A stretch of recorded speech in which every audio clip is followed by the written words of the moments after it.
আসসালামু আলাইকুম। আসসালামু আলাইকুম মামা। মামা সালাম কর, সালাম কর। থাক থাক। তাহলে ওই যে সালাম করছে এখন সালামি দিতে হইবে না? আপনি গ্রামের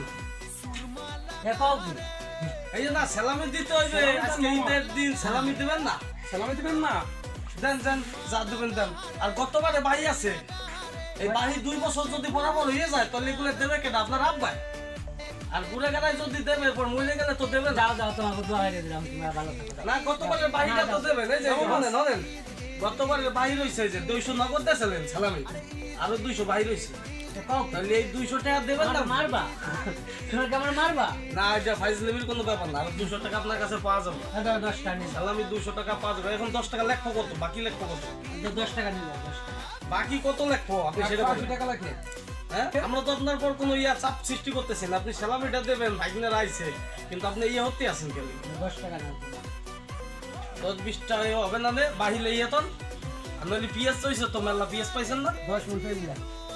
পিঁয়াজ লেখিয়া তো বাবারে মরে গেলে দেবে কেডাই? মনু পাওনে মই দিবারি 10 টাকা লাগবে। মরে গেলে কয় বড় মজাই আমু মুই। 10 মিনিট দিলেই তো আমার। এন একটা কাজ করো হলো, তুমি বাকি লেহাইয়ে গেছো, যদি মরে যাও তো মোরা নিতে পারবো না, তোমার ঘুরে গেলে যাতে দিতে পারে বুঝছো। এন একটা ইসলামে সাইন করে দাও।